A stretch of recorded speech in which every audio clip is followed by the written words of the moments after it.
पहले जो लोग होते थे मौखिक तौर पे ही सारा बंटवारा कर लेते थे, मतलब ऐसा नहीं है दो भाई हैं तो मौखिक तौर पे सारा जो है बंटवारा हो गया, किसी के पास बंटवारा का कोई कागज नहीं है।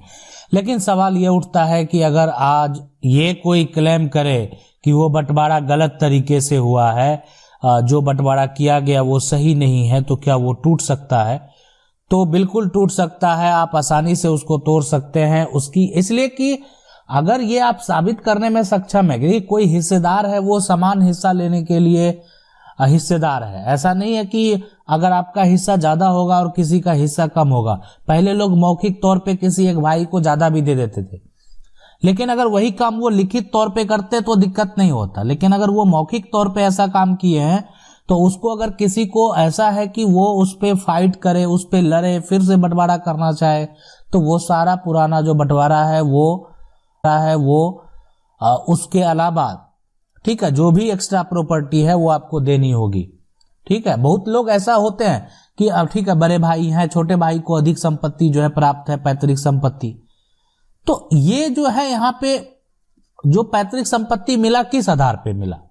आज मान लेते हैं उनके वंशज ये आरोप लगाएंगे कि हमारे जो एक तरह से अंकल है, जो चाचा है, उनके पास अधिक संपत्ति है, हमको कम मिला हुआ है, और उस बात को लेकर कोर्ट में जाते हैं, तो ये बात आप कैसे प्रूव करेंगे कि वो प्रॉपर्टी में उसका हिस्सा नहीं है? इसलिए कि जब पैतृक संपत्ति है तो बराबर का हकदार होगा, जितना हिस्सा एक तरह से बड़ा भाई का होगा उतना ही छोटा भाई का होगा। तो इसीलिए जो एक तरह से मौखिक बंटवारा है ना, उसकी कोई मान्यता नहीं है।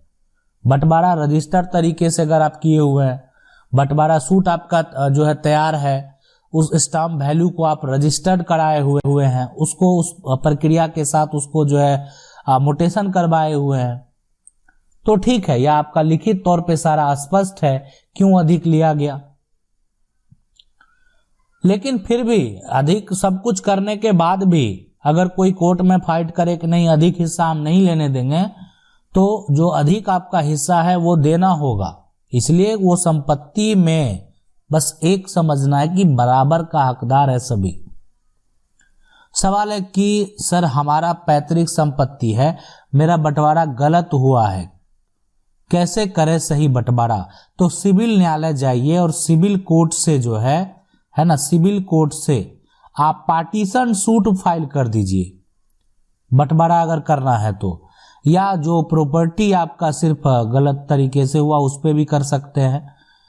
लेकिन अगर पूरी प्रॉपर्टी है पैतृक संपत्ति तो आप उस पर पार्टीशन सूट करके जो अपना शेयर है, जो अपना हिस्सा है, उसको प्राप्त कर सकते हैं।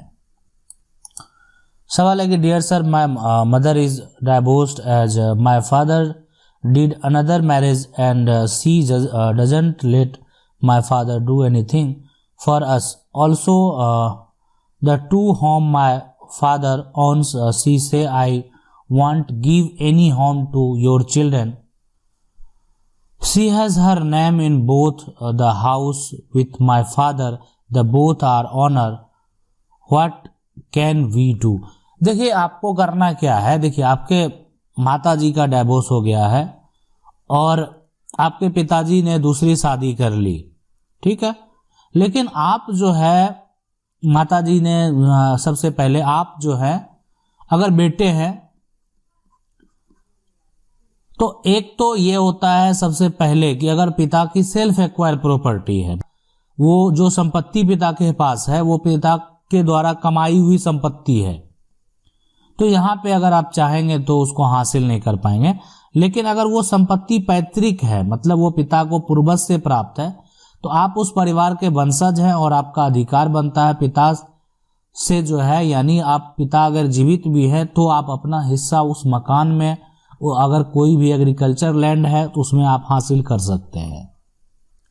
सवाल है कि सर मेरा 2 बीघा 2 कट्ठा जमीन 3 भाई के नाम पर है, लेकिन ये जमीन 50 साल पहले एक आदमी ने एक भाई से खरीद कर जो है रजिस्ट्री किया है, लेकिन रजिस्ट्री में जो है यहाँ पे नाम और लैंड रिकॉर्ड में अलग है, क्या ऐसी रजिस्ट्री जो है कौन सकता है?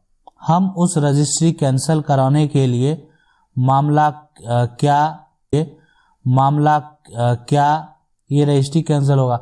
देखिए जो जितना भी है 2 बीघा 2 कट्ठा जमीन अगर मान लेते हैं, लेकिन जमीन जो है एक भाई ने जो है एक भाई से खरीद कर जो है रजिस्ट्री किया है, तो इसमें जो भी रजिस्ट्री दस्तावेज में अगर नाम अलग है ना, और जो लैंड रिकॉर्ड है उसमें बहुत ज़्यादा का डिफरेंस है, तो बिल्कुल उस तरह का रजिस्ट्री तो मान्य नहीं होना चाहिए और उसका मोटेशन भी नहीं होना चाहिए। कि अगर मान लेते हैं वो नाम मिलता ही नहीं है, ठीक है, हम उसके लिए बताते हैं कि ठीक है आप किसी व्यक्ति का 2 नाम है तो उसका विकल्प है, ऐसा नहीं विकल्प नहीं है, ठीक है। लेकिन यहाँ पे अगर दोनों साफ साफ अलग है, उस किसी तरह का कोई मैच नहीं है, तो उसका रजिस्ट्री ऐसे ही वो जो है उसकी मान्यता नहीं है, इसीलिए कि उसका मोटेशन भी नहीं होगा।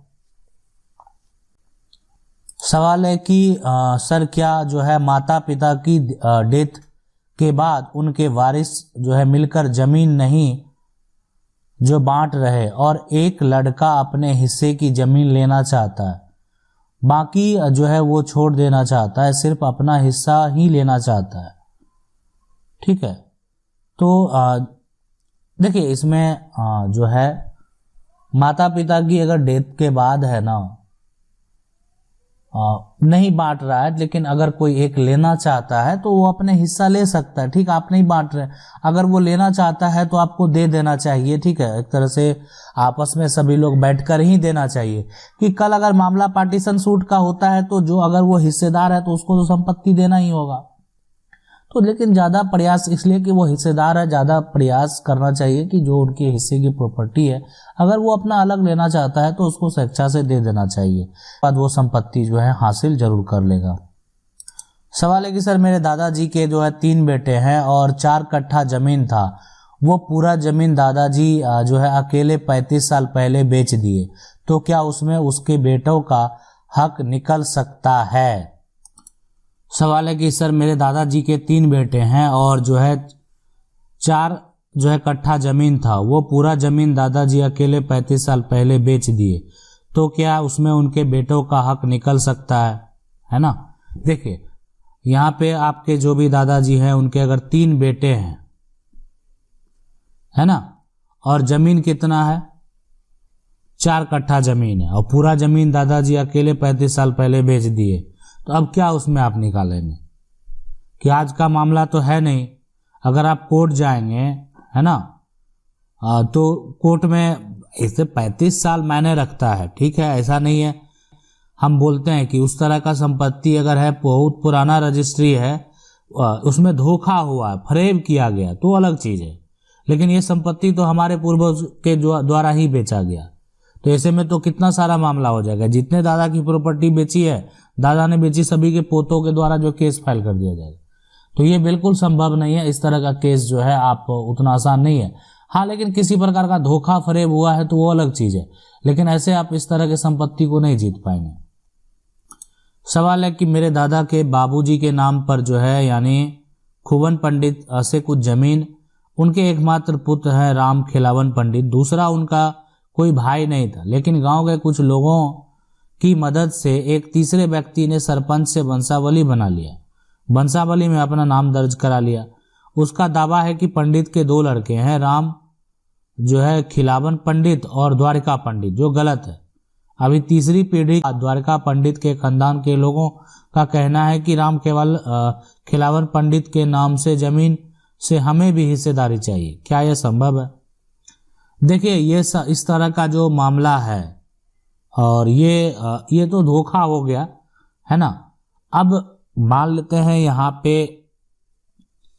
जो पिता है ना, पिता जो होता है और पिता और बेटे जो होता है ना, अब तो पिता जीवित होंगे नहीं, आज जो है उनके जो आपके जो पूर्वज होंगे वो तो जीवित है नहीं। अगर कोई इस तरह का गलत वंशावली बना लेता है तो आपको जो है सही वंशावली तैयार करके जो है और इस बात को प्रूफ करना होगा। ये बहुत बड़ा धोखा हो गया और इसमें ये जो है यानी उस पे आप 420 हो गया का धोखाधड़ी का मुकदमा भी कर दीजिए, कि अगर ऐसा दरी का मुकदमा भी कर दीजिए कि अगर ऐसा आरोप साबित हो गया तो उसको जेल भी हो सकता है इस तरह का करने में। लेकिन आपको कुछ लोकल गवाह की भी जरूरत पड़ेगी जो आपके पक्ष में गवाही देने के लिए तैयार हो कि वो आपके परिवार के नहीं हैं।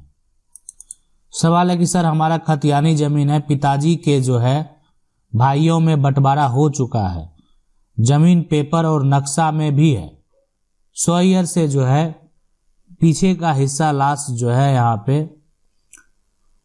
यहाँ समुदाय द्वारा जो है अतिक्रमण कर लिया गया।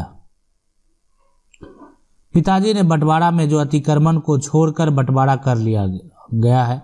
चाचा जी के जमीन जो है खरीदने वाले मेरे प्लॉट में अपना जमीन बता रहा है। देखिए, बताने से नहीं होगा, कोई भी प्रॉपर्टी जो है किसी को खरीदने वाला, किसी को कोई हिस्सेदार है ना, आप अपना पोजीशन पे बरकरार रहिए। अब कोई हिस्सेदार जो है मान लेते हैं आपके एक ही प्लॉट है, मान लेते हैं कि कोई 100 नंबर का प्लॉट है, उसको 3 टुकड़ों में डिवाइड कर दिया गया, सबका अपना अपना एक चौहदी दिया गया। अब कोई उसी 100 नंबर को चढ़ा दे सिर्फ, और यही जो जिसमें बीच में लोग रह रहे हैं वही उसी को बेच दे, तो क्या ये मान्य होगा? है ना? तो बिल्कुल मान्य नहीं होगा कि इनका पोजीशन यहाँ है और यहाँ ही बेचना होगा। आशा करते हैं वीडियो अच्छा लगा वीडियो को लाइक जरूर कर दें। चैनल को पहली बार देख रहे सब्सक्राइब करके जो बेल आइकन उसको जरूर दबा लें।